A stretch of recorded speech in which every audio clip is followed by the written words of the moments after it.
Hello, all, and welcome back to Tangents on Cracked Spines with your host, Frankie. If you are new here, you might want to go back like 33 episodes and start this particular story from the beginning because it is long.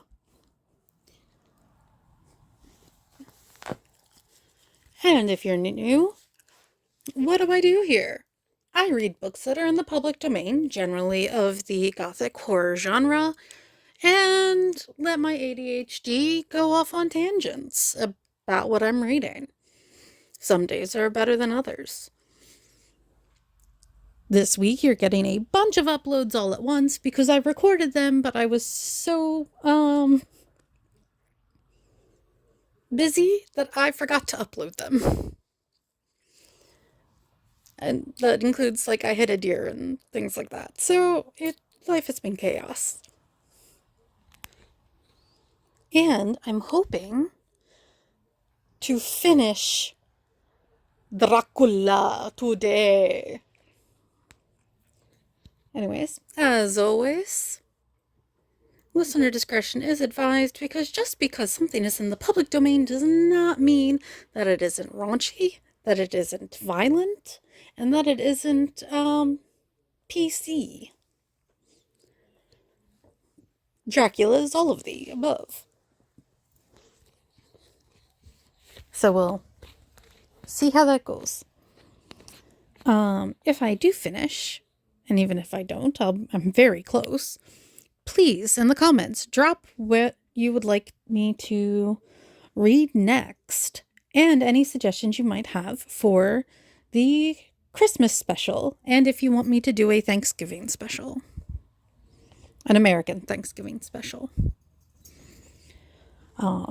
It has been requested that I possibly read the picture of Dorian Gray next, and or public domain books that are banned, which would give me the next 61 books, except I've read part of them on here already, so it's less than 61 books.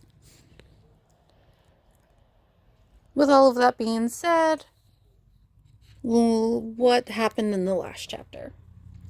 We found out that Jonathan and Lord Godalming had a bit of a boat accident, but are still on their way. The guys on horseback are going, where are we going to catch up with everybody? Are we okay?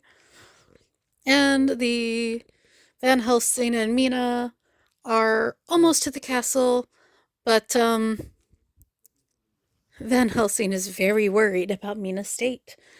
He thinks he's hoping beyond hope that they're not too late for her soul.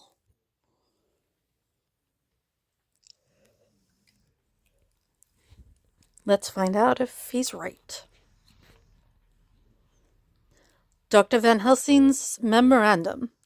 5th November, afternoon. I am at least sane. Thank God for that mercy at all events, though the proving it has been dreadful. When I left Madam Mina sleeping within the holy circle, I took my way to the castle. The blacksmith hammer which I took in the carriage from Varesti was useful. Though the doors were all open, I broke them off the rusty hinges, lest some ill intent or ill chance should close them, so that being entered I might not get out. Jonathan's bitter experience served me here. By memory of his diary, I found my way to the old chapel, for I knew that here my work lay. The air was oppressive.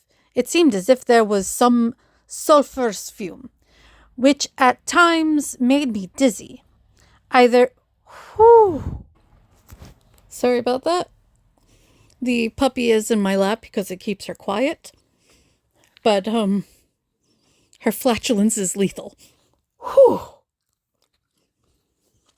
I had my mouth open and everything.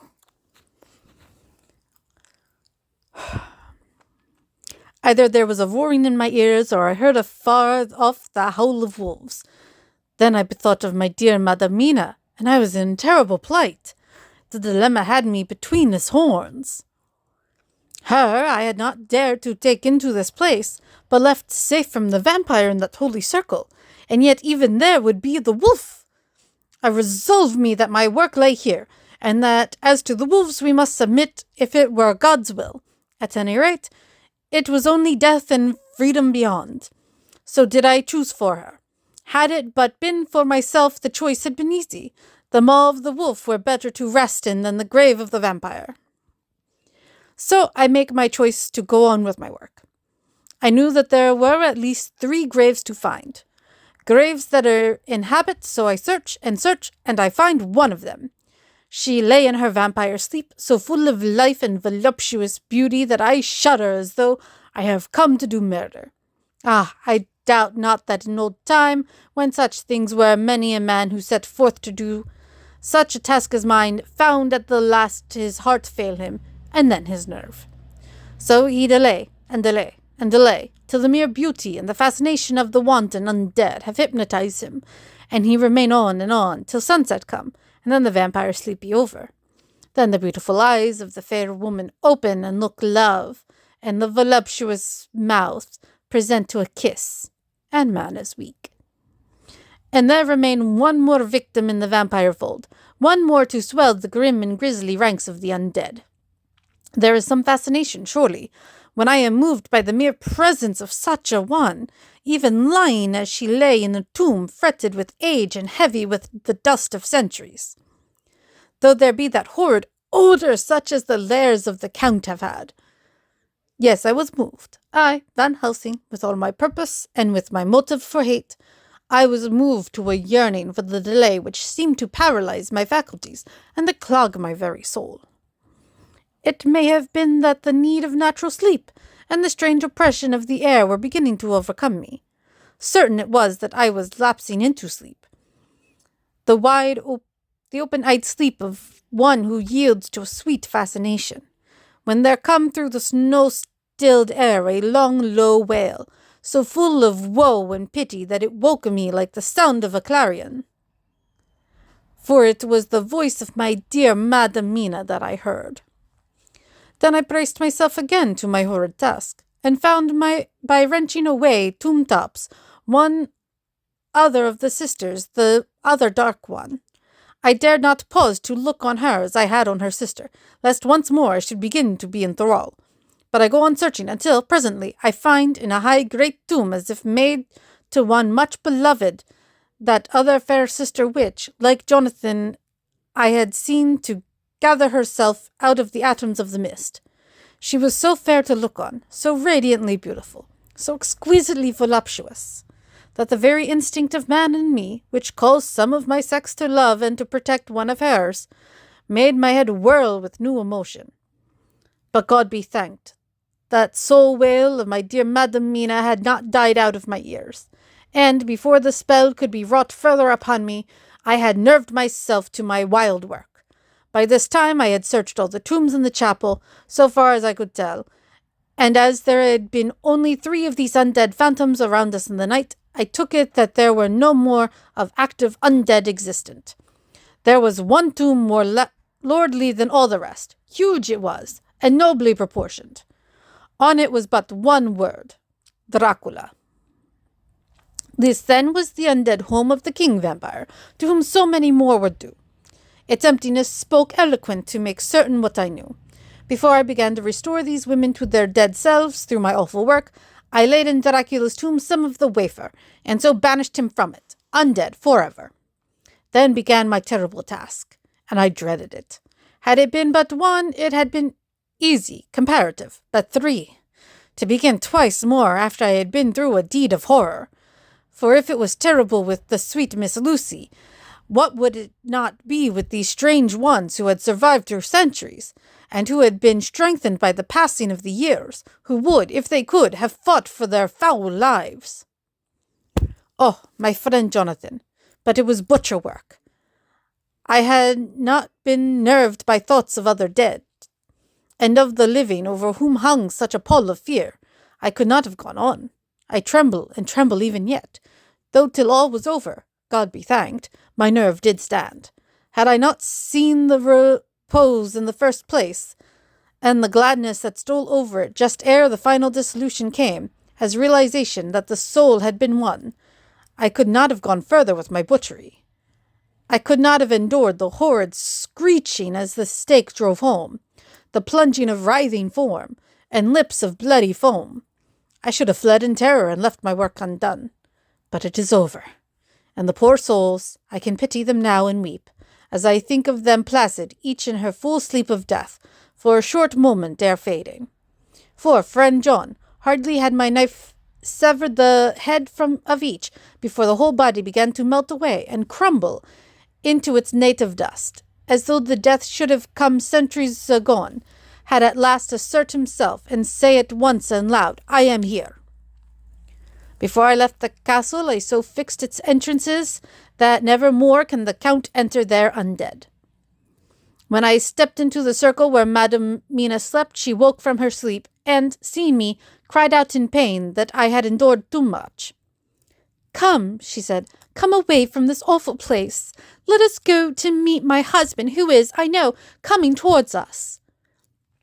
She was looking thin and pale and weak, but her eyes were pure and glowed with fervor. I was glad to see her paleness and her illness, for my mind was full of the fresh horror of that ruddy vampire sleep. And so, with trust and hope, and yet full of fear, we go eastward to meet our friends, and him, whom Madam Mina tell me that she know are coming to meet us. Mina Harker's Journal, 6th November. It was late in the afternoon when the professor and I took our way towards the east, whence I knew Jonathan was coming. We did not go fast, though the way was steeply downhill, for we had to take heavy rugs and wraps with us. We dared not face the possibility of being left without warmth in the cold and snow. We had to take some of our provisions, too, for we were in a perfect desolation, and so far as we could see through the snowfall, there was not even the sign of habitation. When we had gone through about a mile, I was tired with the heavy walking and sat down to rest. Then we looked back and saw where the clear line of Dracula's castle cut the sky, for we were so deep under the hill whereon it was set that the angle of perspective of the Carpathian Mountains was far below it. We saw it in all its grandeur, perched 1,000 feet on the summit of a sheer precipice, and with seemingly a great gap between it and the steep of the adjacent mountain on any side. There was something wild and uncanny about the place. We could hear the distant howling of wolves. They were far off, but the sound, even though coming muffled through the deadening snowfall, was full of terror. I knew from the way Dr. Van Helsing was searching about that he was trying to seek some strategic point where we would be less exposed in case of attack. The rough roadway still led downward. We could trace it through the drifted snow. In a little while, the professor signaled to me, so I got up and joined him. We had found a wonderful spot, a sort of natural hollow in a rock, with an entrance like a doorway between two boulders. He took me by the hand and drew me in. See, he said, here you will be in shelter, and if the wolves do come, I can meet them one by one. He brought in our furs and made a snug nest for me, and got out some provisions and forced them upon me. But I could not eat. To even try to do so was repulsive to me. And, much as I would have liked to please him, I could not bring myself to the attempt. He looked very sad, but did not reproach me. Taking his field glasses from the case, he stood on the top of the rock and began to search the horizon. Suddenly he called out, Look, Madam Mina, look, look! I sprang up and stood beside him on the rock. He handed me his glasses and pointed. The snow was now falling more heavily, and swirled about fiercely, for a high wind was beginning to blow.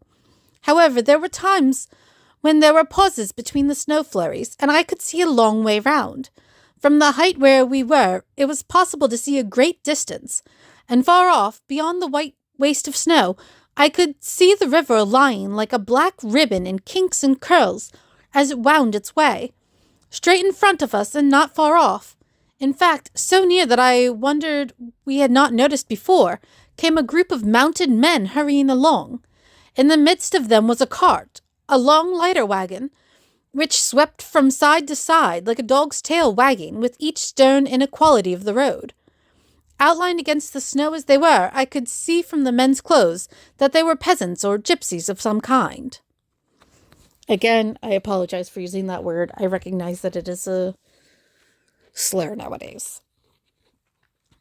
On the cart was a great square chest. My heart leaped as I saw it, for I felt that the end was coming. The evening was now drawing close, and well I knew that at sunset the thing, which was till then imprisoned there, would take new freedom and could, in any of many forms, elude all pursuit. In fear, I turned to the professor. To my consternation, however, he was not there. An instant later, I saw him below me. Round the rock he had drawn a circle, such as we had found shelter in last night. When he had completed it, he stood there beside me, saying, "At least you shall be safe here from him." He took the glasses from me, and at the next lull of the snow swept the whole space below us. "See," he said, "they come quickly. They are flogging the horses, and galloping as hard as they can." He paused and went on in a hollow voice. "They are racing for the sunset. We may be too late. God's will be done." Down came another blinding rush of driving snow, and the whole landscape was blotted out. It soon passed, however, and once more his glasses were fixed on the plain. Then came a sudden cry. "Look, look, look! See, 2 horsemen follow fast, coming up from the south. It must be Quincy and John.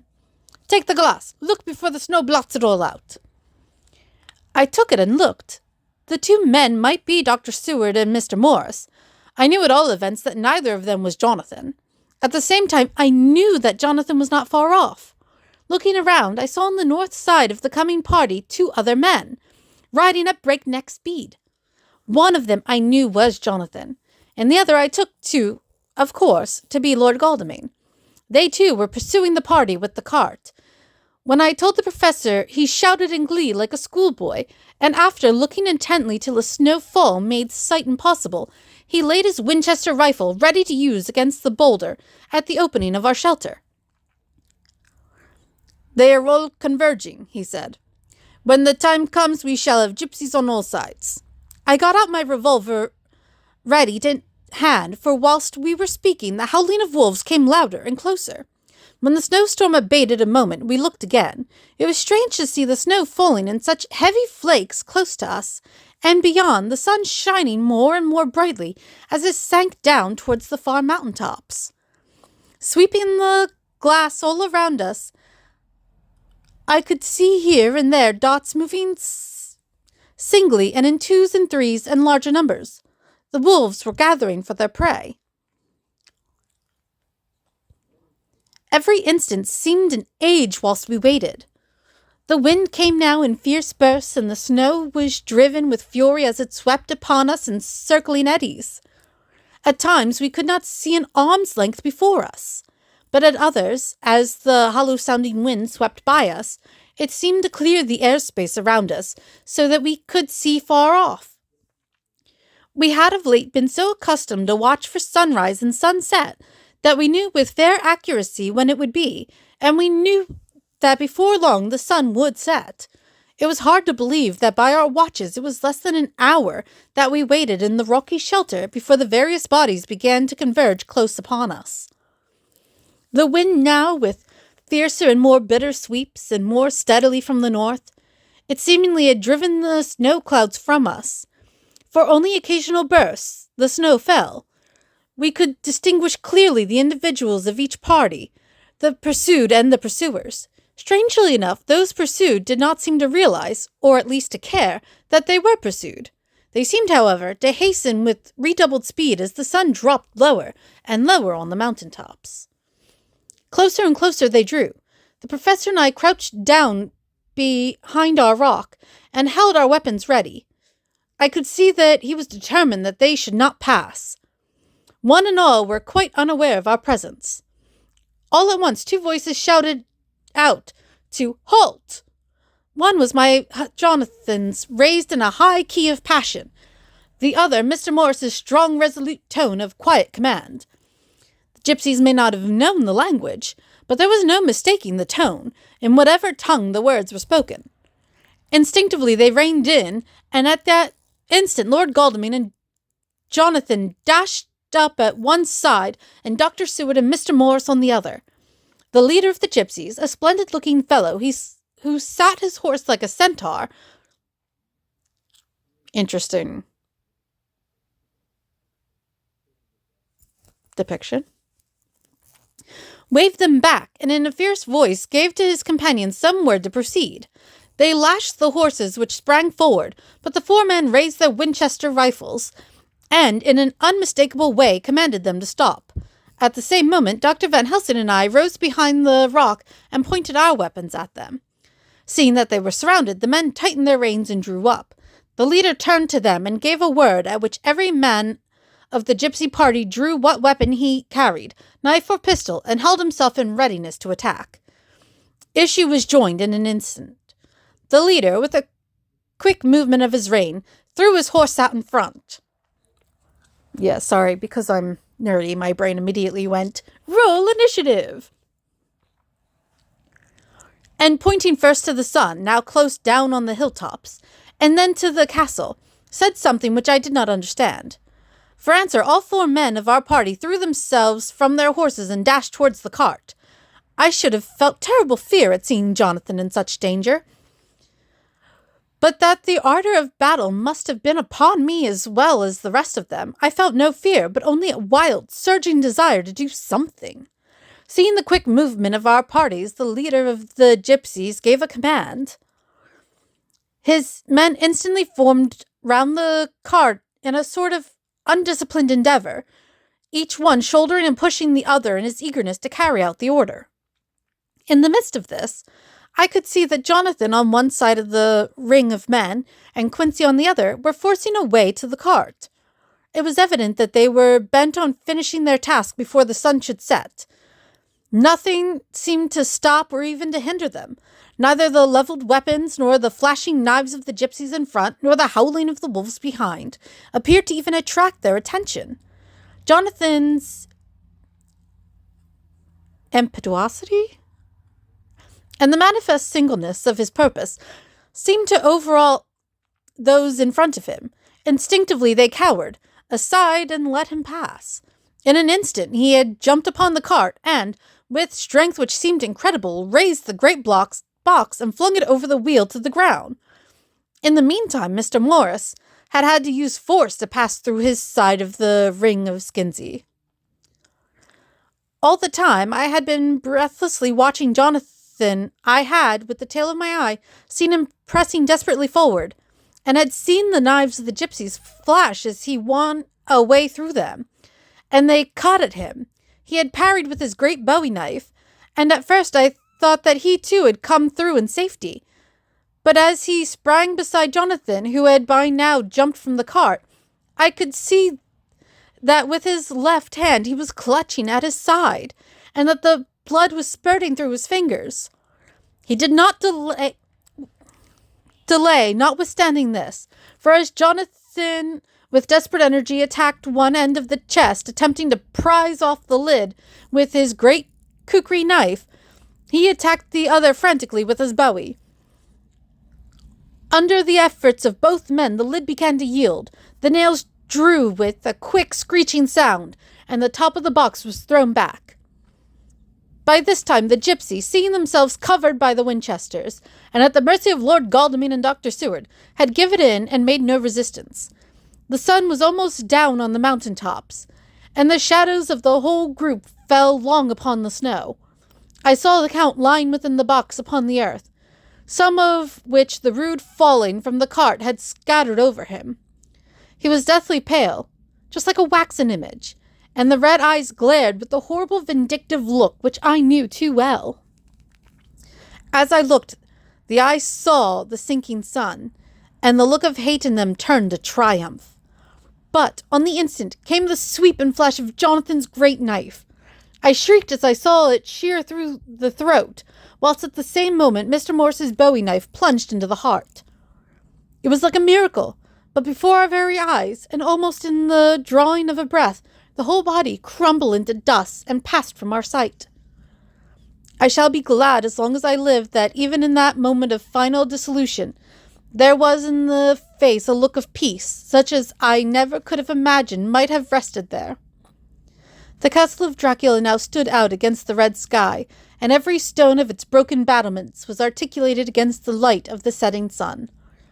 The gypsies, taking us as in some way the cause of the extraordinary disappearance of the dead man, turned, without a word, and rode away as if for their lives. Those who were unmounted jumped upon the lighter wagon and shouted to the horsemen not to desert them. The wolves, which had withdrawn to a safe distance, followed in their wake, leaving us alone. Mr. Morris, who had sunk to the ground, leaned on his elbow, holding his hand pressed to his side. The blood still gushed through his fingers. I flew to him, for the Holy Circle did not now keep me back. And so did the two doctors. Jonathan knelt behind him, and the wounded man laid back his head on his shoulder. With a sigh he took, with a feeble effort, my hand in that of his own, which was unstained. He must have seen the anguish of my heart in my face, for he smiled at me and said, "I'm only too happy to have been of any service." "Oh, God!" he cried suddenly, struggling up to a sitting posture and pointing to me. "It was worth for this to die. Look, look."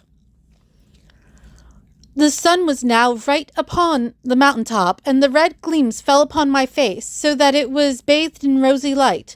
With an impulse, the men sank on their knees, and a deep and earnest amen broke from all as their eyes followed the pointing of his finger. The dying man spoke.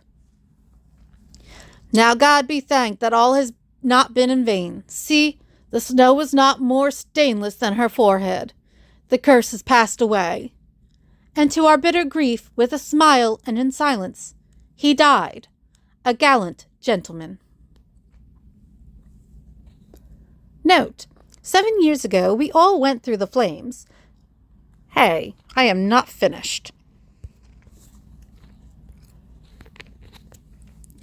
And the happiness of some of us since then is, we think, well worth the pain we endured.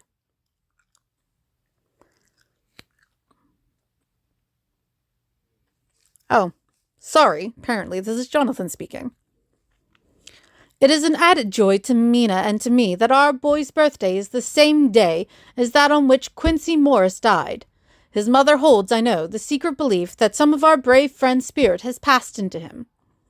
His bundle of names links all our little band of men together, but we call him Quincy. In the summer of this year, we made a journey to Transylvania and went over the old ground which was, and is, to us so full of vivid and terrible memories. It was almost impossible to believe that the things which we had seen with our own eyes and heard with our own ears were living truths. Every trace of all that had been was blotted out. The castle stood as before, reared high above a waste of desolation. When we got home, we were talking of the old time, which we could all look back on without despair, for Godalming and Seward are both happily married.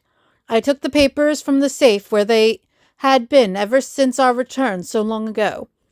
We were struck with the fact that, in all the mass of material of which the record is composed, there is hardly one authentic document, nothing but a mass of typewriting, except the latter notebooks of Mina and Seward and myself, and Van Helsing's memorandum.